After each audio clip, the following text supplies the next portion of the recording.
Desa Kemuning di Jawa Tengah tahun 1982. Udara petang selalu membawa aroma tanah basah bercampur kayu bakar yang dihangatkan matahari seharian. Erna menyukai senja di desa itu, jauh dari hiruk-pikuk kota, tempat ia dan Hendy, suaminya, pernah tinggal. Seharusnya kepindahan ke desa yang damai ini menjadi awal yang baru. Namun yang terjadi justru sebaliknya. Erna dan Hendy baru 6 bulan menempati rumah warisan keluarga Hendy yang terletak agak di pojok desa, dekat dengan areal pemakaman tua yang jarang diziarahi. Rumah itu besar, berarsitektur Jawa kuno dengan banyak ukiran kayu jati berwarna gelap. Lingkungannya sepi, hanya ada 1-2 rumah lagi yang jaraknya cukup berjauhan.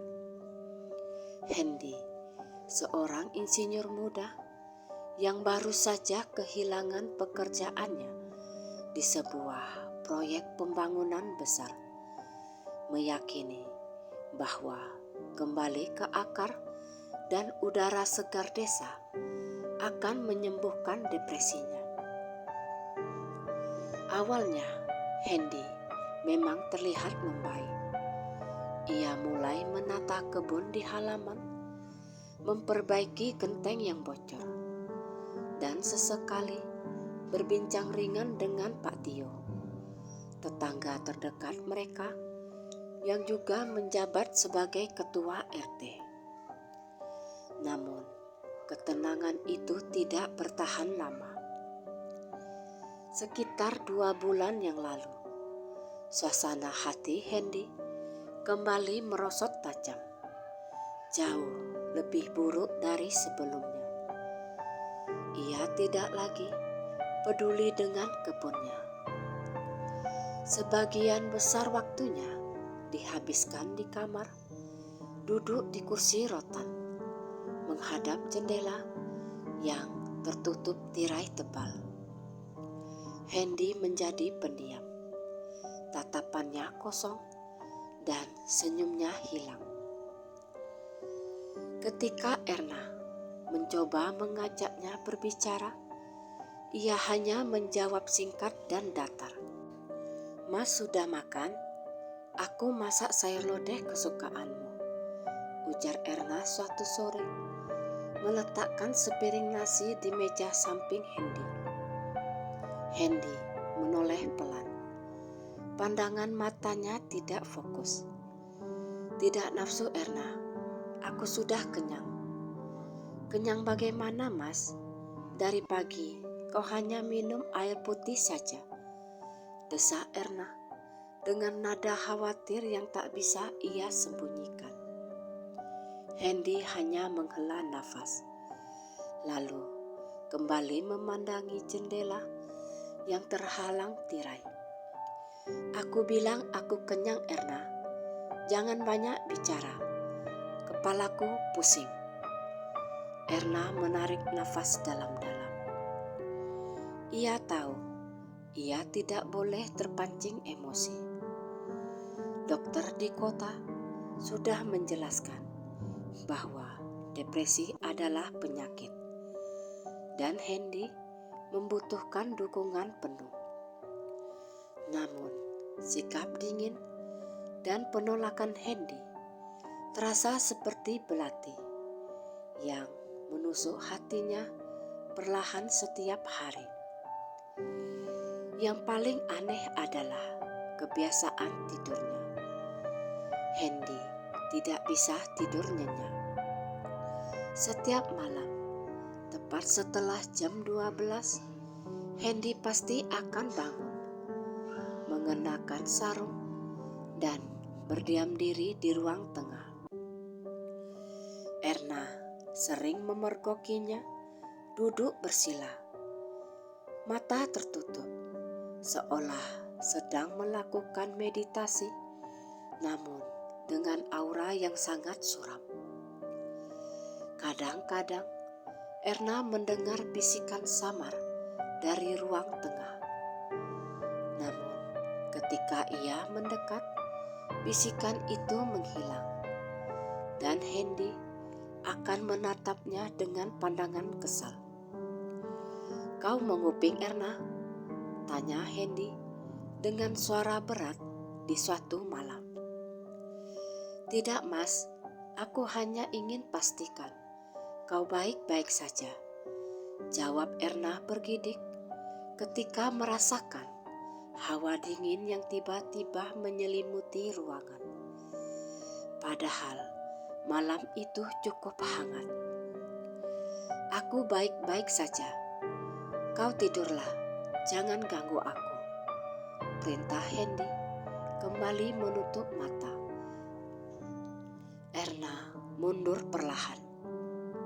Hatinya dipenuhi ketakutan yang tak bisa ia definisikan. Perubahan pada Hendy terasa bukan hanya sekedar depresi. Ada sesuatu yang lain. Sesuatu yang asing dan gelap yang mulai merayapi jiwa suaminya. Puncaknya terjadi seminggu yang lalu. Erna menemukan sehelai rambut panjang berwarna putih keperakan di bantal Hendy. Rambut itu sangat halus, tidak mungkin milik Hendy, dan tentu saja bukan miliknya, karena rambut Erna hitam legam. Ketika Erna bertanya tentang rambut aneh itu, Hendy hanya menatapnya tajam. "Mungkin kau bermimpi dan salah lihat," ucap Hendy, lalu mengambil rambut itu dan membuangnya ke tempat sampah tanpa ekspresi. Keesokan harinya, Erna memberanikan diri menceritakan perihal perubahan Hendy kepada Bu Misni, istri Pak Tio. Bu Misni adalah sosok yang ramah dan dikenal sebagai orang yang cukup peka terhadap hal-hal tak kasat mata di desa itu. "Nah Erna, saya perhatikan, memang ada yang berbeda dari Mas Hendy," kata Bu Misni pelan saat mereka sedang duduk di teras rumahnya. "Bukan hanya depresi, tapi auranya, Nak, berat dan dingin. Saya juga merasakannya, Bu. Dia sering bicara sendiri, dan tidurnya dia seperti berdiam diri di tengah malam," bisik Erna. Bu Misni terdiam selama beberapa saat. Sorot matanya tampak menerawang. "Dulu, waktu almarhum Bapak Hendy masih ada, rumah itu juga dikenal angker, Nak. Tapi setelah Pak Tio membersihkannya, rumah itu tenang. Mungkin ada sesuatu yang ikut pindah bersama kalian. Atau mungkin ada yang menempel saat Mas Hendy sering melamun di rumah itu." "Menempel? Maksud ibu, ada makhluk lain, Nak, yang tertarik pada orang yang sedang lemah jiwanya," potong Bu Misni. "Di sana, dekat makam tua, mungkin Mas Hendy tanpa sengaja menarik perhatian penghuni sana." Perkataan Bu Misni membuat bulu kuduk Erna meremang.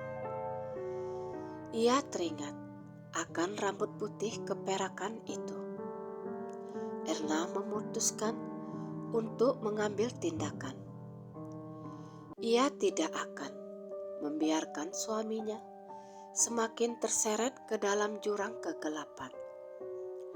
Ia harus mencari bantuan. bantuan yang melebihi kemampuan dokter modern. Malam itu, Erna menunggu hingga Hendy tertidur. Ia lalu mencari kunci lemari tua milik ibu mertuanya yang tersimpan di gudang. Lemari itu berisi dokumen dan foto-foto lama.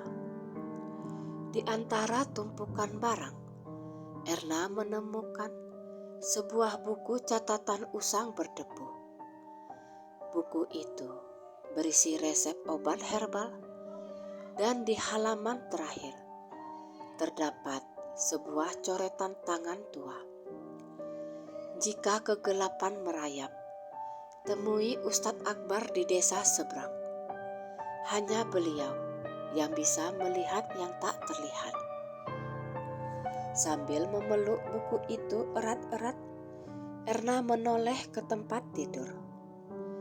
Hendy terlihat tidur telentang. Namun wajahnya tampak pucat dan kaku. Seolah jiwanya tidak berada di sana. Erna tahu kunjungannya ke Ustadz Akbar tidak bisa ditunda lagi. Ia harus menyelamatkan Hendy sebelum semuanya terlambat. Sebelum entitas asing yang merasuki suaminya mengambil alih sepenuhnya. Dan sebelum ketakutan yang merayap di hatinya menjadi kenyataan yang mematikan. Pagi itu, sebelum matahari benar-benar naik, Erna sudah bersiap. Ia mengenakan pakaian yang paling sopan, menyelipkan buku catatan usang itu ke dalam tas dan meninggalkan selembar kertas di meja makan. Isinya sederhana, mengatakan ia pergi ke pasar desa sebelah untuk membeli bumbu yang tidak tersedia di Kemuning. Ia tak ingin Hendy curiga.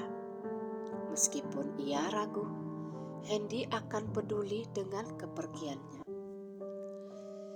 Perjalanan ke desa Banyu Biru memakan waktu hampir 2 jam dengan berjalan kaki. Menyusuri jalan setapak yang dikelilingi sawah dan hutan jati. Ketika tiba, Erna segera menanyakan keberadaan Ustadz Akbar. Warga desa menunjukkan rumahnya. Sebuah bangunan sederhana dengan pendopo yang selalu terbuka. Ustadz Akbar adalah pria paruh baya dengan sorot mata yang teduh namun tajam. Ia menyambut Erna dengan ramah.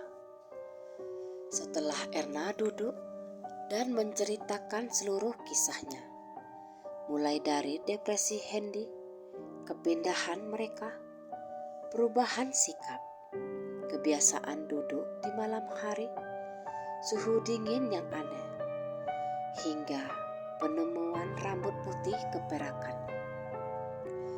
Ustadz Akbar mendengarkan dengan sabar sambil sesekali memejamkan mata. Nak, apa yang kau rasakan bukan sekedar kekhawatiran seorang istri, kata Ustadz Akbar. Suaranya pelan dan berwibawa setelah Erna menyelesaikan ceritanya. Suamimu, Hendy, jiwanya sedang lemah, nak. Dan kelemahan itu menarik perhatian. Rumah yang kau tempati letaknya di perbatasan antara dunia manusia dan dunia mereka. Erna menunduk gemetar. Jadi, benar ada yang menempel padanya, Ustadz? Lebih dari sekedar menempel. Makhluk itu entitas yang sangat tua. Sudah lama menetap di sekitar rumahmu. Ia tertarik pada kesedihan suamimu. Ia tidak hanya mengganggunya, ia mulai menumpang di raganya, merayapinya perlahan dan mengambil alih emosinya. Ia memberi energi negatif pada depresi Hendy, membuatnya semakin gelap dan sulit diobati secara medis biasa. Ustadz Akbar menjelaskan bahwa entitas itu adalah sosok yang sangat licik. Ia menggunakan kelemahan Hendy sebagai pintu masuk.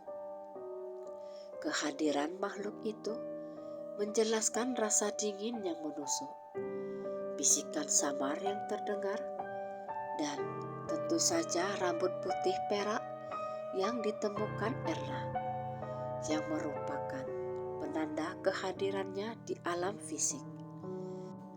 Kau sudah datang ke sini, dan itu bagus. Tapi ini juga berarti kau telah memecah ketenangannya. Makhluk itu tahu kau sedang mencari bantuan. Ia pasti marah. Beberapa malam ke depan, keadaan di rumahmu akan memburuk sebelum akhirnya membaik. Ia akan mencoba menakuti, bahkan mungkin melukai, agar kau menyerah dan pergi. Erna merasakan darahnya serasa membeku. Ia harus segera pulang ke rumah, ke tempat berbahaya itu. Ustadz Akbar kemudian memberikan sebotol air yang telah didoakan dan segenggam garam yang dibungkus kain putih. Air ini harus kau siramkan di sekeliling rumah dan harus diam-diam. Garam ini letakkan di bawah bantalmu. Ini bukan jimat. Ini hanya perantara doa perlindungan. Jangan pernah tinggalkan rumah sebelum aku datang. Beliau berjanji akan datang 2 malam lagi setelah menyelesaikan satu urusan penting di desa lain. Ustadz Akbar meminta Erna untuk tetap tenang, memperbanyak doa, dan yang paling penting, tidak menunjukkan ketakutannya di hadapan Hendy, atau lebih tepatnya di hadapan entitas yang kini mengendalikan Hendy. Erna kembali ke desa Kemuning dengan langkah tergesa-gesa. Perjalanannya terasa jauh dan lebih berat kali ini. Ketika ia tiba di rumah menjelang sore, Hendy sedang duduk di ruang tengah, bukan di kursi rotan kamarnya. Ia menatap Erna. Tatapan itu berbeda dari biasanya. Ada sebersit kemarahan dan kecurigaan yang sangat jelas. Dari mana saja kau? Aku cari makanan dan kau tak ada, tanya Hendy. Suaranya serak. Nada bicaranya tidak sedatar biasanya. Kali ini ada tekanan yang membuat Erna ngeri. Aku sudah bilang di surat Mas ke pasar desa sebelah. Stok bumbu kita sudah habis, jawab Erna, berusaha terdengar senormal mungkin sambil menyembunyikan bungkusan garam dan air di balik punggung. Hendy tidak mengatakan apa-apa lagi. Ia hanya menatap Erna lama sekali, seolah sedang membaca pikirannya, sebelum akhirnya kembali ke kamar. Malam itu, suasana rumah terasa mencekik. Erna melaksanakan instruksi Ustadz Akbar dengan hati-hati. Ia menyiramkan air doa di halaman belakang dan depan. Ketika ia mencoba meletakkan garam di bawah bantalnya, Hendy tiba-tiba muncul di ambang pintu kamar. "Apa yang kau lakukan, Erna?" tanyanya dingin. Erna tergagap. Aku membersihkan kamar, Mas. Aku lihat ada banyak debu." Hendy melangkah maju. Sorot matanya kini tampak berkilat aneh di bawah cahaya lampu minyak. Ia mendekati meja rias, mengambil sisir Erna dan mengamati. "Jangan coba-coba membawa hal-hal aneh ke rumah ini. Kita sudah tenang, Erna. Jangan cari masalah." Kata-kata "kita sudah tenang" dan "jangan cari masalah" terasa seperti ancaman langsung dari entitas itu. Erna mengangguk cepat. Ia memutuskan untuk menyimpan garam itu di saku bajunya, bukan di bawah bantal. Tepat pukul 12 malam, Erna terbangun karena kedinginan yang menusuk tulang. Jauh lebih parah dari kedinginan musim hujan biasa. Dari luar terdengar bunyi seperti goresan kuku panjang di dinding kayu. Erna menahan nafas. Ia melirik Hendy dan suaminya tidak di tempat tidur. Ia ada di sudut ruangan, berdiri menghadap tembok dan membelakangi Erna. "Mas Hendy," panggil Erna pelan. Hendy tidak bergerak. Bunyi goresan kuku di dinding berubah menjadi suara tawa cekikikan yang tipis, seperti suara perempuan yang sangat tua dan kering, datang dari luar. Erna memejamkan mata, memeluk lututnya di balik selimut. Ia harus kuat. Ia teringat pesan Ustadz Akbar. Saat ia membuka mata, ia melihat sebuah bayangan setinggi pintu, besar dan hitam, melintas cepat di jendela kamar. Jantungnya berdebar kencang. Itu bukan manusia dan bukan juga Hendy. Makhluk itu besar, tinggi, berwujud seperti kabut padat. Saat Erna menoleh kembali ke sudut, Hendy tidak ada lagi. Erna mendapati dirinya sendirian, benar-benar sendirian. Kemudian ia merasakan hembusan nafas dingin tepat di belakang telinganya, diikuti bisikan yang membuat jiwanya meronta. "Kau cari masalah sekarang, kau akan mati." Erna tersentak dan berbalik. Di hadapannya, hanya berjarak sejengkal, berdiri Hendy. Namun, itu bukan Hendy yang ia kenal. Mata Hendy memerah dan ada senyum tipis yang menyeramkan terukir di bibirnya. Bau tanah dan kembang kamboja memenuhi udara kamar. Erna hanya bisa mencengkram garam di sakunya, berteriak tanpa suara dalam hati, memanggil nama Tuhan, sementara bayangan gelap di mata suaminya semakin membesar, siap menelannya hidup-hidup sebelum matahari terbit. Ketakutan yang dialami Erna Pada malam pertama, setelah menemui Ustadz Akbar, tidak seberapa dibandingkan dengan teror malam kedua. Selama hari itu, Hendy bertingkah semakin aneh. Ia menolak keluar kamar, berbicara dengan suara yang dalam dan serak, dan menuntut agar Erna tidak pernah lagi meninggalkan rumah.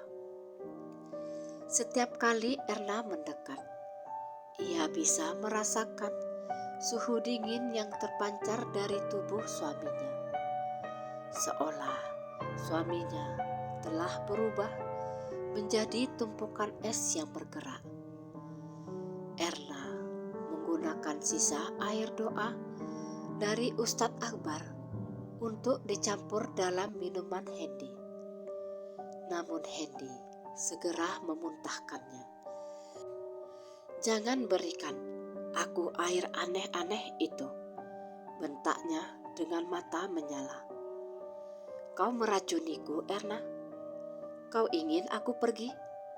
Erna mundur. Air matanya menetes.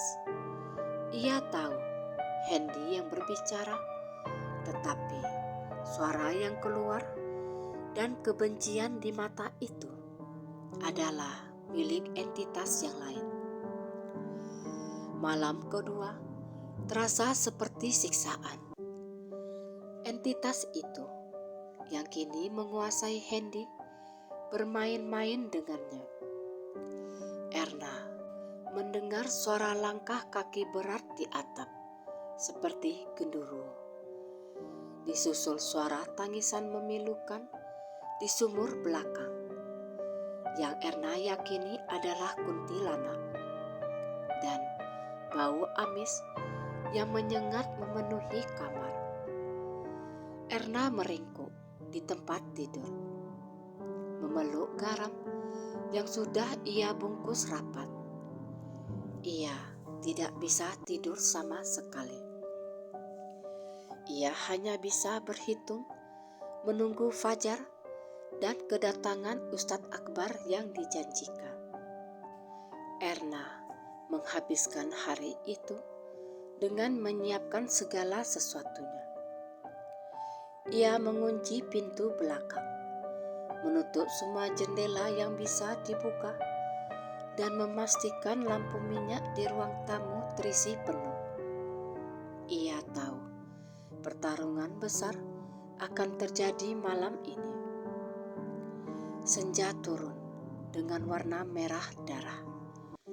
Hendy duduk di ruang tamu di kursi kayu jati yang besar.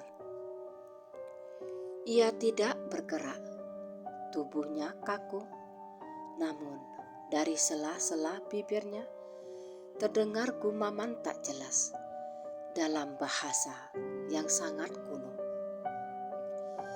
"Mereka akan datang," kata Hendy tepat saat Erna melintasi ruang tamu. "Kau mengundang mereka, Mas? Kau ingin aku pergi?"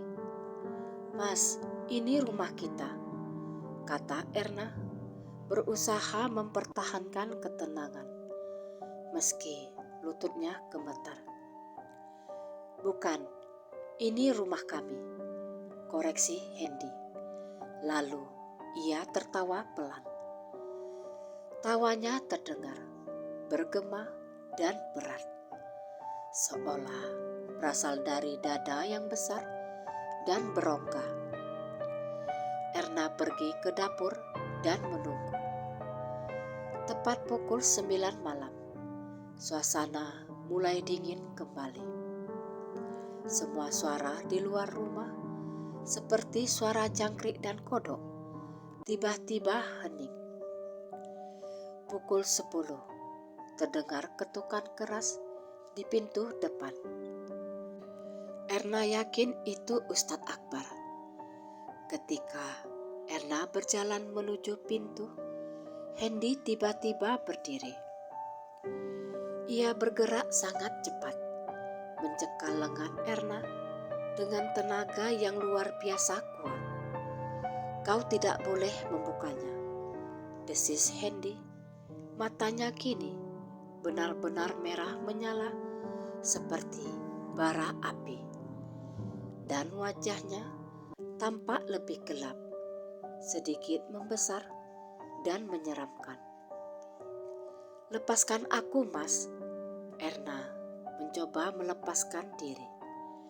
Tetapi cengkraman Hendy seperti besi. Di luar, ketukan itu berulang, lebih keras dan disertai suara Pak Tio. "Nak Erna, kami datang."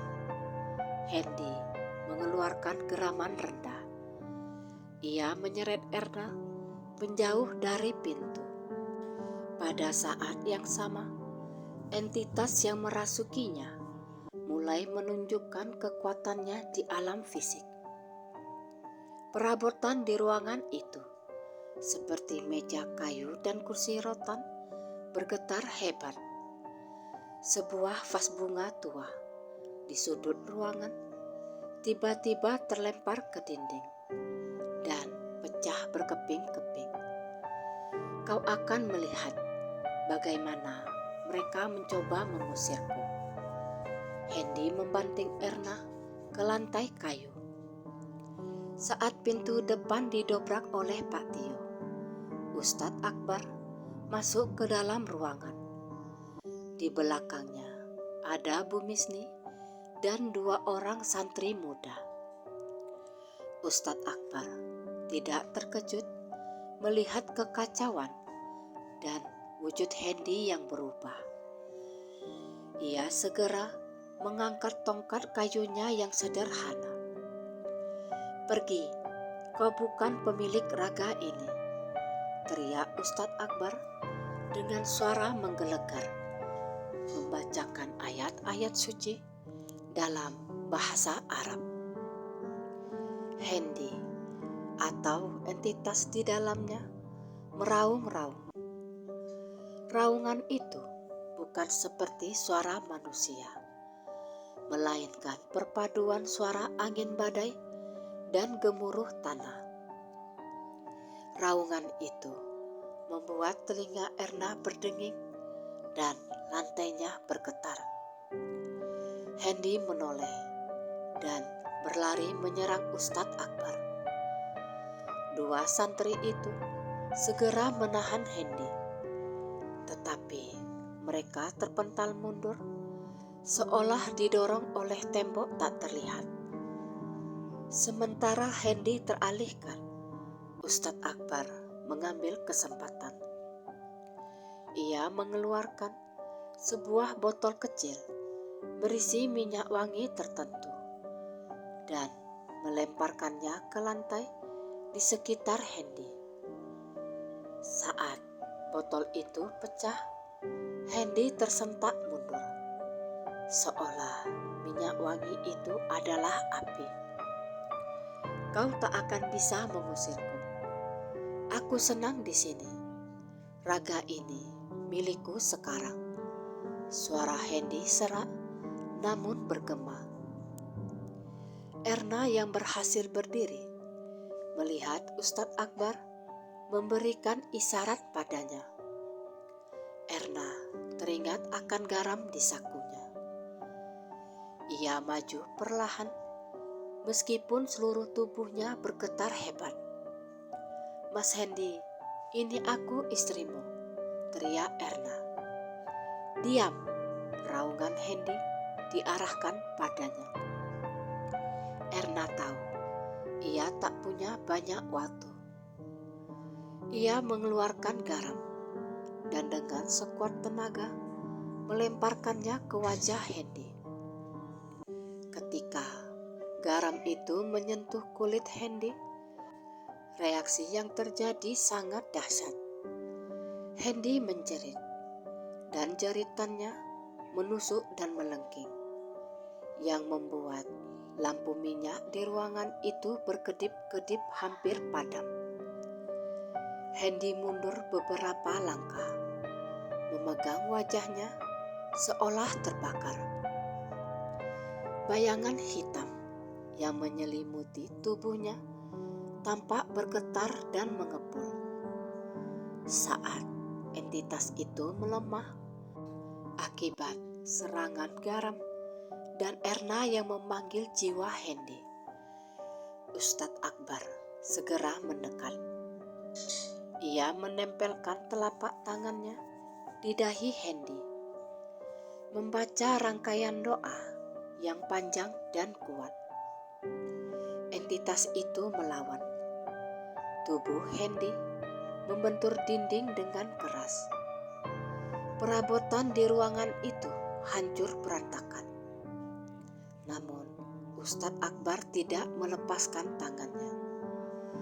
Pertarungan batin yang terjadi begitu hebat, sampai-sampai Erna, Pak Tio, dan Bu Misni melihat sesosok bayangan raksasa berwarna hitam pekat seperti kabut tebal keluar dari tubuh Hendy yang bergerak liar di udara dan menghilang menembus atap rumah dengan suara ledakan kecil. Setelah bayangan itu menghilang, Hendy ambruk ke lantai dan tak sadarkan diri. Wajahnya kembali pucat seperti Hendy yang pertama kali depresi, tanpa aura gelap yang mengerikan. Ustadz Akbar menghela nafas panjang.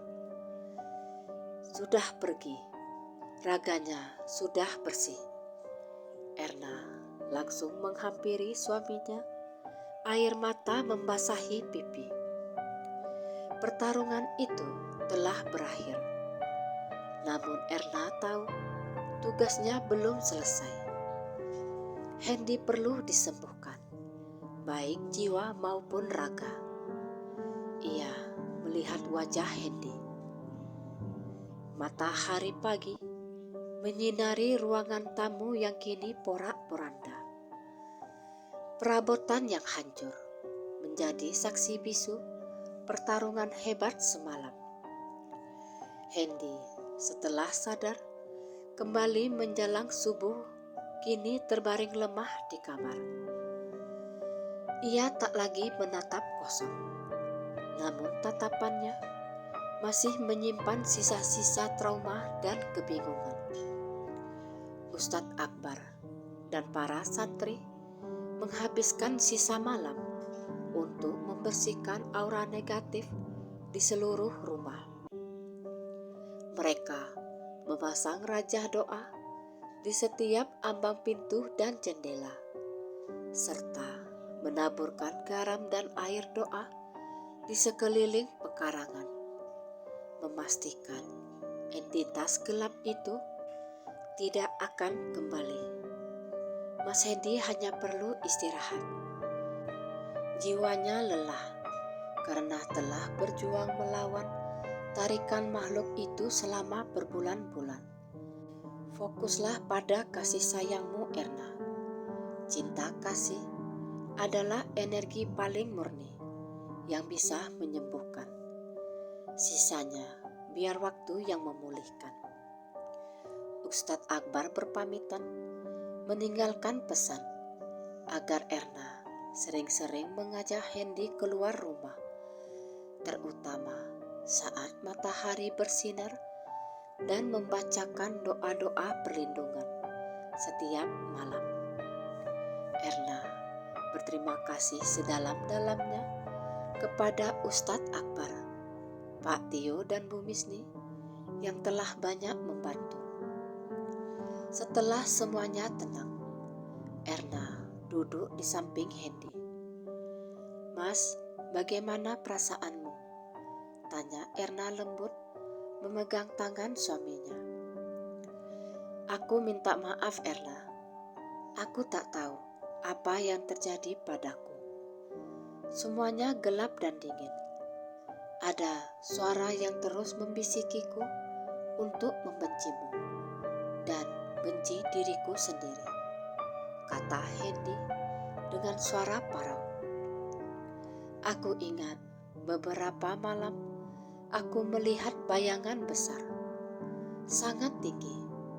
dan aku tidak bisa mengendalikan tubuhku. Air mata Erna menetes. Ia memeluk suaminya, membiarkan Hendy menyalurkan kesedihan dan penyesalan yang ia rasakan. Minggu-minggu berikutnya adalah masa pemulihan yang panjang dan penuh kesabaran. Depresi Hendy memang tidak hilang seketika, tetapi cengkraman supranatural yang membuatnya brutal telah lenyap. Hendy mulai makan teratur, tidur lebih nyenyak, dan yang paling penting, ia kembali berbicara dengan Erna. Erna menerapkan nasihat Ustadz Akbar dengan disiplin. Setiap pagi, ia mengajak Hendy duduk di teras, menikmati hangatnya matahari pagi dan udara segar desa Kemuning. Perlahan, Hendy mulai tertarik kembali pada hal-hal kecil. Suatu sore, saat mereka duduk di kebun belakang, Hendy melihat tanaman kacang panjang yang ia tanam sebelum depresinya memburuk. Kini menjulang tinggi di atas lanjaran bambu. "Lihat Erna, kacang panjang itu sudah berbuah," kata Hendy tersenyum tipis. Itu adalah senyum pertamanya yang tulus setelah berbulan-bulan. "Iya Mas, sebentar lagi kita bisa panen," jawab Erna dengan hati menghangat. Hendy mulai aktif lagi. Ia memperbaiki kerusakan di ruang tamu akibat pertarungan malam itu. Ia mulai menata kembali kebunnya. Hubungan mereka dengan warga desa pun semakin erat. Bu Misni sering datang membawakan ramuan herbal untuk menguatkan tubuh Hendy. Dan Pak Tio mengajak Hendy bergabung dalam kegiatan kerja bakti desa. 6 bulan kemudian, desa Kemuning menyaksikan perubahan total pada keluarga kecil itu. Rumah besar di pojok desa itu tak lagi terasa angker.